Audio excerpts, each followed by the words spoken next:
ఇప్పుడు నైటీ వేసుకొని చదువుకోకూడదు అని అంటున్నారు, అలా చదివితే తప్పు అని అంటున్నారు, బీజాక్షరాలతో చదవచ్చు చదవకూడదని కొంతమంది అంటున్నారు.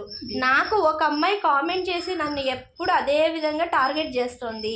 అంటే బహుశా అమ్మాయి ఉద్దేశం చదువుకునే వాళ్ళందరినీ చెడగొట్టాలనేమో. మరి చదవచ్చా చదవకూడదా అనేది డౌట్.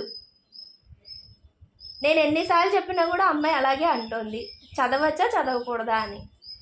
శుభ్రంగా చదవచ్చు. బీజాక్షరాలతో చదువుకునేట్లయితే స్నానం చేసి మడికట్టుకుని అలా చదువుకోవాలి. అలా కాకుండా ఊరికి చదువుకునేటట్లయితే అది ఎలా అయినా చదువుకోవచ్చు అని ఆయనే చెప్పారు. సాంవేదని షణ్ముగ శర్మ గారే చెప్పారు.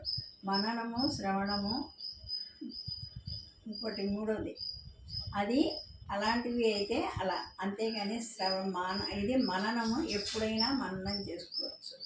అందుకోసం చదువుకోవడం ఎప్పుడైనా చదువుకోవచ్చు, ఎలా అయినా చదువుకోవచ్చు. ఎలా చదువుకున్నా దాని పుణ్యము ఫలితము తప్పకుండా వస్తుంది. భగవంతుడు అది ఇస్తాడు. అంతేగాని నేను అలాగే చదువుకోవాలి అంటే, బీజాక్షరాలతో చదువుకోవాలంటే అన్నీ చేసి ఒక ఆసనం మీద కూర్చుని ఆసనం నుంచి లేవకుండా బీజాక్షరాలతో చదవాలి.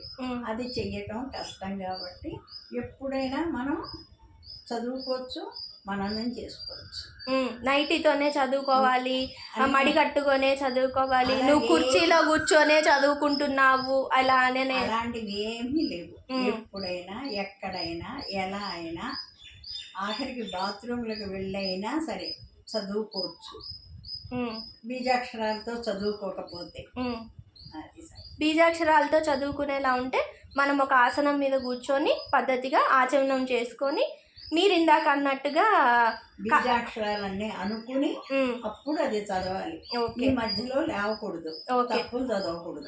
టీవీ చూస్తూ, వంట చేస్తూ, బస్సులో వెళ్ళేటప్పుడు ఎప్పుడు చదువుకున్నా తప్పేమీ లేదు. ఓకేనండి, విన్నారు కదండి. ఇంకొకసారి ఆ అమ్మాయి కామెంట్ చేస్తే నాకన్నా ఎక్కువగా మీరే రియాక్ట్ అయ్యి మీరే రిప్లై ఇస్తారని అయితే నేను అనుకుంటున్నాను. ఏంటంటే దానివల్ల మైండ్ అనేది కొంచెం డైవర్ట్ అయిపోతూ వస్తుందండి. నాకు కాదు, చదువుకునే వాళ్ళు ఎవరైనా ఆ కామెంట్ చూస్తే నిజంగా మేము తప్పు చదువుతున్నామేమో, ఇంకా చదవకూడదేమో అని వాళ్ళ ఆలోచన మారిపోయే ఉద్దేశంతో నేను ఈ వీడియో అయితే చేస్తున్నాను.